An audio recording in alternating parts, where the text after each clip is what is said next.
नमस्कार दोस्तों, स्वागत है आपका आज के मुख्य समाचार में, जिसमें सबसे पहली और बड़ी खबर में आपको बताएंगे कि प्रतापगढ़ में दहाड़े अखिलेश यादव, बोले चौथे चरण के बाद ठंडे पड़ गए गर्मी निकालने वाले बाबा मुख्यमंत्री। दूसरी बड़ी खबर में जिक्र होगा कि चुनाव के बाद पेट्रोल डीजल के दामों में भारी बढ़ोतरी करेगी सरकार। कांग्रेस ने की अपील, जनता पर महंगाई का बोझ न डाले सरकार। तीसरी बड़ी खबर में जिक्र होगा कि यूपी विधानसभा चुनाव में आदित्य ठाकरे की एंट्री, योगी को सत्ता से निकाल फेंकने का किया दावा। चौथी बड़ी खबर में आपको बताएंगे कि सचिन पायलट ने महाराजगंज में किया रोड शो, बोले सीज हो गया है भाजपा सरकार का इंजन।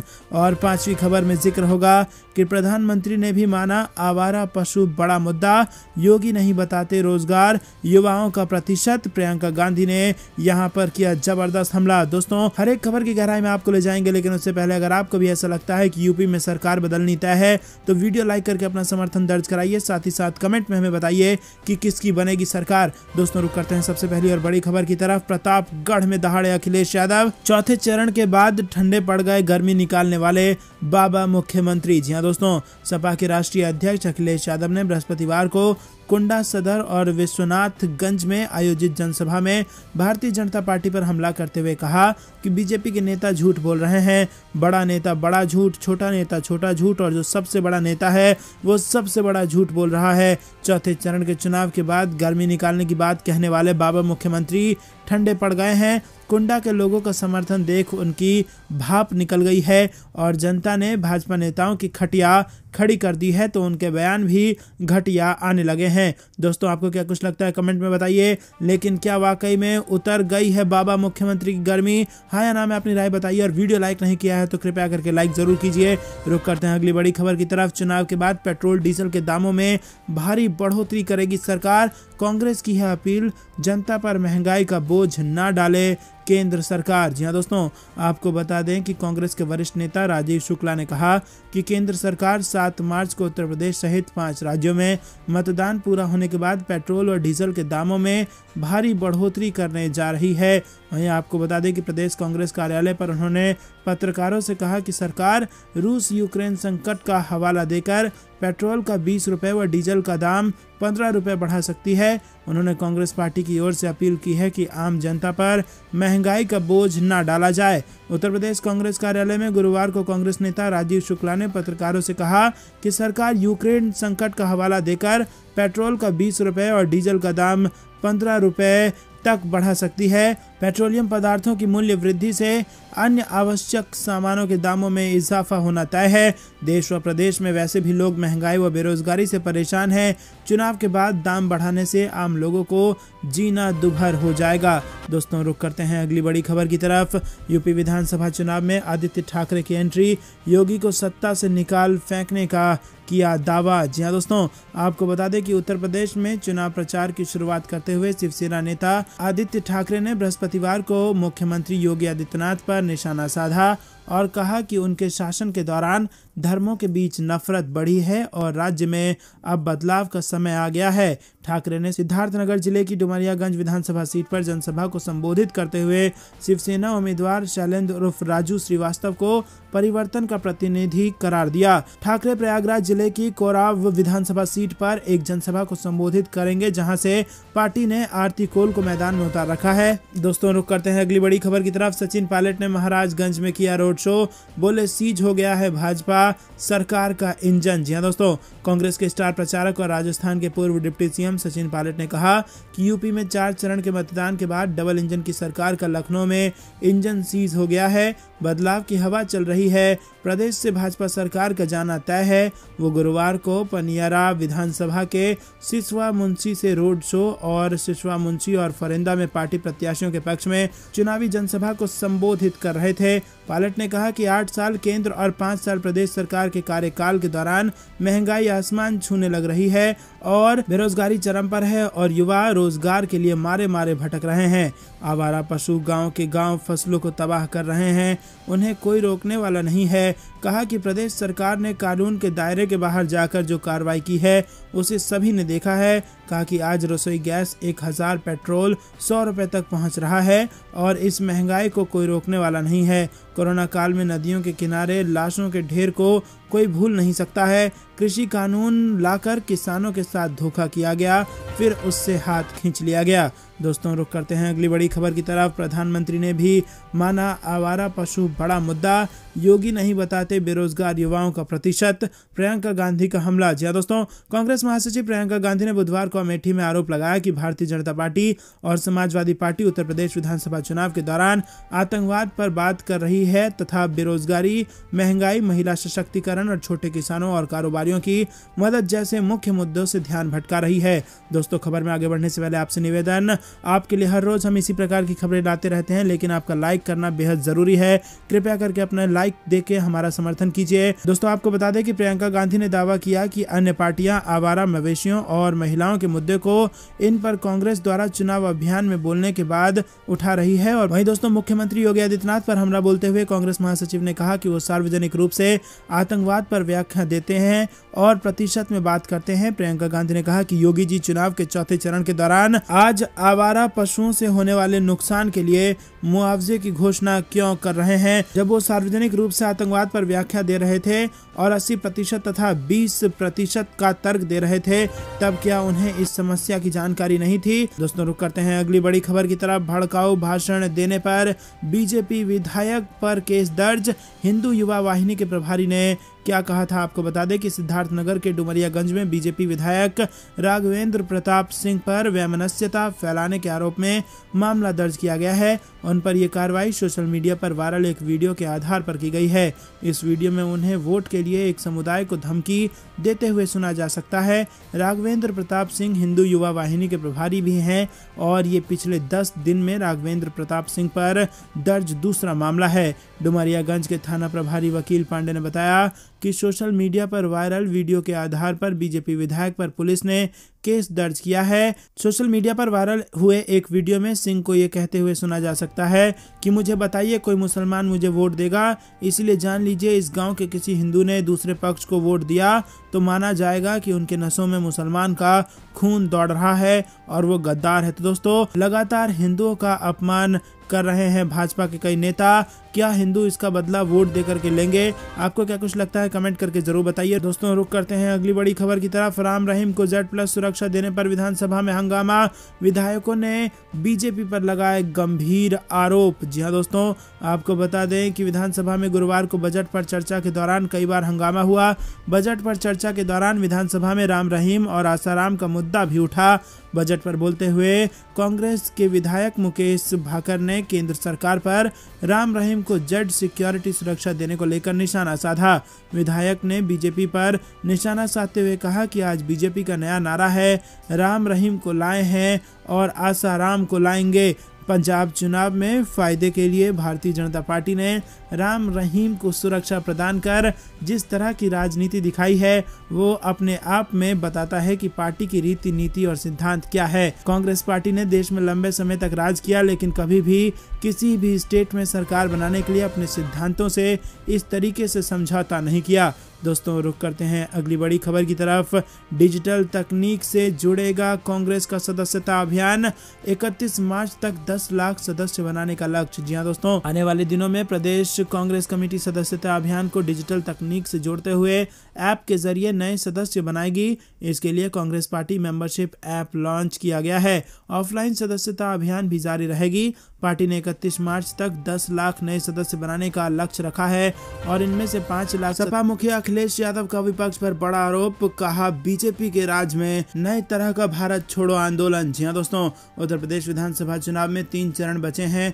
बाकी के 4 चरणों में मतदान पूरा हो चुका है। अन्य 3 चरणों के लिए राजनीतिक दल पूरी ऊर्जा के साथ मैदान में उतरे हैं। साथ ही एक दूसरे पर आरोप प्रत्यारोप की जुबानी जंग का सिलसिला जारी है।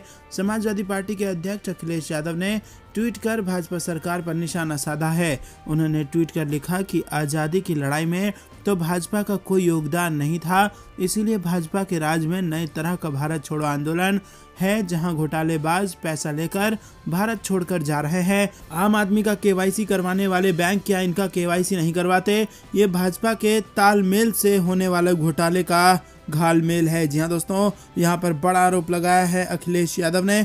रुक करते हैं अगली बड़ी खबर की तरफ। अखिलेश यादव ने अमित शाह के बयान पर ली चुटकी, कहा शुक्र है कि इंटर के बाद 10वीं पास करने वालों को लैपटॉप देने का ऐलान नहीं किया गृह मंत्री अमित शाह ने। जी हाँ दोस्तों, क्या है पूरी खबर आपको जरूर बताएंगे, लेकिन उससे पहले फिर से आपको याद दिला दे दोस्तों, वीडियो लाइक करना आपका बेहद जरूरी है। जितना ज्यादा लाइक होगा उतना ज्यादा खबर आगे तक पहुंचेगी। समाजवादी पार्टी अध्यक्ष अखिलेश यादव ने केंद्रीय गृह मंत्री अजय मिश्रा टैनी के बेटे और लखीमपुर खीरी के तिकोनिया कांड के मुख्य अभियुक्त आशीष का जिक्र करते हुए बुधवार को कहा कि अभी जनता की अदालत में उसे जमानत नहीं मिली है और इस बार चुनाव में किसान भाजपा का सफाया कर देंगे। अखिलेश यादव ने बहराइच में आयोजित कार्यकर्ता सम्मेलन को संबोधित करते हुए लखीमपुर खीरी के तिकोनिया कांड का जिक्र करते हुए कहा कि बगल में जिले में भाजपा सरकार के एक मंत्री के पुत्र ने किसानों को जीप से कुचलकर मार डाला। सरकार उसके खिलाफ कार्रवाई नहीं कर रही थी। जब हम सब ने मिलकर दबाव बनाया तब जाकर थोड़ी बहुत कार्रवाई हुई। आज उसे जमानत मिल चुकी है, लेकिन अभी जनता की अदालत में उसे जमानत नहीं मिली है और यहाँ जनता भाजपा की जमानत जब्त करवाएगी। इसी के साथ आपको बता दें कि सपा अध्यक्ष ने कहा कि भाजपा सरकार 3 नए काले कानून लेकर आई थी, लेकिन जैसे ही उत्तर प्रदेश और पंजाब का चुनाव आया उसने तीनों कानूनों को वापस ले लिया, लेकिन इसके खिलाफ आंदोलन में 700 से ज्यादा किसान शहीद हो गए। भाजपा प्रत्याशी अगर कान पकड़कर 700 बार भी उठक बैठक लगाएंगे तब भी उत्तर प्रदेश का किसान उन्हें माफ नहीं करने वाला है। अखिलेश यादव ने केंद्रीय गृह मंत्री अमित शाह के 12वीं पास के बाद लैपटॉप दिए जाने के संबंधी बयान पर तंज कसते हुए कहा कि भाजपा के एक नेता तो ऐसे हैं जो थूक लगाकर पर्चा बांट रहे थे और अभी उनका एक लैपटॉप वाला जो बयान है उसको भी जो सुन रहा है वो लोटपोट हो जा रहा है। उन्होंने कहा कि 12वीं के बाद जो इंटर में एडमिशन लेगा उसे लैपटॉप देंगे। शुक्र है कि उन्होंने ये नहीं कहा कि इंटर के बाद जो 10वीं पास करेगा उसे लैपटॉप देंगे। गौरतलब है कि अमित शाह ने हाल ही में अपनी एक चुनावी रैली में कहा था कि उत्तर प्रदेश में 12वीं पास करने के बाद जो लोग इंटर में दाखिला लेंगे उन्हें लैपटॉप दिया जाएगा। दोस्तों, रुक करते हैं अगली बड़ी खबर की तरफ। कान पकड़कर उठक बैठक कर रहे भाजपा नेता का वीडियो वायरल, अखिलेश यादव ने ट्वीट कर उड़ाया मजाक। जी हाँ दोस्तों, आपको बता दें कि अखिलेश यादव ने कहा कि जो छोटे नेता हैं वो छोटा झूठ बोल रहे हैं, बड़े नेता बड़ा झूठ बोल रहे हैं। बहराइच के लोग पहले से जानते हैं कि बीजेपी के लोग झूठ बोलते हैं। बीजेपी ने किसानों से कहा था कि आय दुगनी होगी, क्या डीएपी और खाद मिल गई आपको? इन लोगों ने कहा था कि हवाई चप्पल वाला हवाई जहाज से चलेगा, ये फिर से आ गए तो पेट्रोल 200 रुपए में बिकेगा। हमारे बाबा सीएम ने 11 तारीख के लिए लखनऊ से गोरखपुर की टिकट रखी है। इसी के साथ उन्होंने जो ट्वीट किया है उस ट्वीट में लिखा है कि हम कह रहे थे ना कि 700 से ज्यादा किसानों की मौत के लिए जिम्मेदार भाजपाई अगर कान पकड़कर 700 बार भी उठक बैठक करेंगे तो भी जनता उनको माफ नहीं करेगी। भाजपा के लोग वोट मांगने के लिए कुछ भी कर सकते हैं, जनता भाजपा को माफ नहीं साफ करेगी। तो दोस्तों, क्या आपको भी ऐसा लगता है कि जनता इस बार यूपी में भाजपा को माफ नहीं साफ करेगी? हाँ या ना में अपनी राय जरूर बताइए और वीडियो लाइक करने के लिए आपसे हम फिर से निवेदन कर रहे हैं, अगर अभी तक नहीं किया तो कृपया करके लाइक जरूर कीजिए। रुक करते हैं अगली बड़ी खबर की तरफ। राम रहीम को जेड प्लस सिक्योरिटी मिलने पर गहराया विवाद, गृह मंत्री अनिल विज ने फाइल मिलने से किया इनकार। जी हाँ दोस्तों, आपको बता दें कि रेप और हत्या के दोषी गुरमीत राम रहीम को जेड प्लस सिक्योरिटी मिलने पर विवाद और गहरा गया है। हरियाणा के गृह मंत्री अनिल विज ने कहा है कि उनके पास राम रहीम को जेड प्लस सिक्योरिटी मुहैया करवाने को लेकर कोई फाइल नहीं आई थी। इससे पहले हरियाणा पुलिस की ओर से राम रहीम की जान को खतरा बताते हुए जेड सिक्योरिटी दी गई। डेरा सच्चा सौदा प्रमुख राम रहीम की जान को खतरा होने के दावे पर अनिल विज ने चुप्पी तोड़ी है।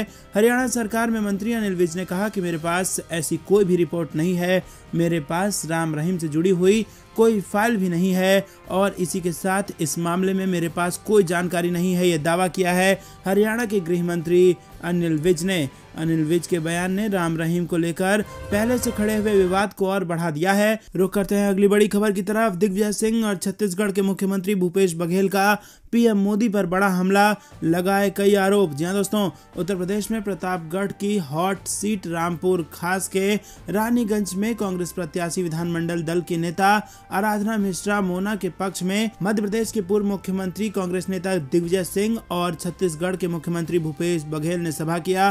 मंच से संबोधित करते हुए भूपेश बघेल ने छत्तीसगढ़ मॉडल की तारीफ करते हुए कहा कि यूपी में सरकार बनने पर इसी मॉडल पर काम होगा। चुनावी जनसभा को संबोधित करते हुए छत्तीसगढ़ के मुख्यमंत्री भूपेश बघेल ने सत्ताधारी भाजपा पर हमला करते हुए कहा कि अब ये लोग धर्म की राजनीति कर लोगों को भ्रमित कर रहे हैं। सिर्फ कांग्रेस ही एकमात्र ऐसी पार्टी है जो जमीनी मुद्दों पर चुनाव लड़ रही है। जिले के रामपुर खास में कांग्रेस प्रत्याशी आराधना मोना मिश्रा के समर्थन में एक चुनावी जनसभा को संबोधित करते हुए छत्तीसगढ़ के मुख्यमंत्री ने कहा कि छत्तीसगढ़ में उनकी सरकार बनते ही 19,000 किसानों का 900 करोड़ रुपया माफ कर दिया गया। बघेल ने कहा कि पूरे देश में छत्तीसगढ़ ही एक ऐसा राज्य है जो किसानों से 2,500 रुपए कुंतल धान खरीदता है और उपस्थित जनसमूह से छत्तीसगढ़ मुख्यमंत्री भूपेश बघेल ने दावा किया कि 10 मार्च को प्रियंका गांधी के नेतृत्व में अगर बनी सरकार तो यहां भी वही चीज लागू किया जाएगा। दोस्तों, रुक करते हैं अगली बड़ी खबर की तरफ। गुजरात में भाजपा के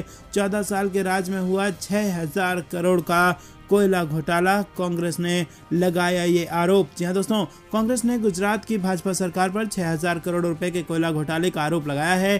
कांग्रेस का कहना है कि इस मामले में सुप्रीम कोर्ट के किसी मौजूदा जस्टिस की निगरानी में तय समय में जांच होनी चाहिए। विपक्षी पार्टी ने यह भी कहा कि प्रवर्तन निदेशालय, सीबीआई और अन्य केंद्रीय एजेंसियों को मामला दर्ज करना चाहिए और इस आरोप पर भाजपा या गुजरात सरकार की तरफ से फिलहाल कोई प्रतिक्रिया नहीं आई है। कांग्रेस के पूर्व अध्यक्ष राहुल गांधी ने एक खबर का हवाला देते हुए ट्वीट किया कि 60 लाख टन कोयला गायब। क्या इस कोयला घोटाले पर प्रधान मित्र मंत्री जी कुछ कहेंगे? पार्टी प्रवक्ता गौरव वल्लभ ने कहा कि संप्रग सरकार ने छोटे उद्योगों को किफायती दर पर अच्छी गुणवत्ता वाला कोयला उपलब्ध कराने की नीति 2007 में शुरू की थी। इसके तहत राज्यों से कहा गया था कि कोल इंडिया की खदानों से उनके पास कोयला सीधा पहुंचाया जाएगा और वो छोटे उद्योगों को कोयला मुहैया करा देंगे। लेकिन गुजरात सरकार ने खुद ये काम करने के बजाय कुछ एजेंसियों को ये काम दे दिया। तो दोस्तों, 6,000 करोड़ रुपए के घोटाले का आरोप लगाया है। लखीमपुर खीरी हिंसा के मुख्य आरोपी को जनता की अदालत में नहीं मिली जमानत, अखिलेश यादव का बयान। जी हां दोस्तों, आपको बता दें कि अखिलेश यादव ने बहराइच में आयोजित कार्यकर्ता सम्मेलन को संबोधित करते हुए लखीमपुर खीरी की तिकोनिया कांड का जिक्र करते हुए कहा कि बगल के जिले में भाजपा सरकार के एक मंत्री के पुत्र ने किसानों को जीप से कुचलकर मार डाला। सरकार उसके खिलाफ कार्रवाई नहीं कर रही थी। उन्होंने कहा कि जब हम सब ने मिलकर दबाव बनाया तब जाकर थोड़ी बहुत कार्रवाई हुई और उसे जमानत मिल चुकी है, लेकिन अभी जनता की अदालत में उसे जमानत नहीं मिली है। यही जनता भाजपा की जमानत जब्त करवा देगी।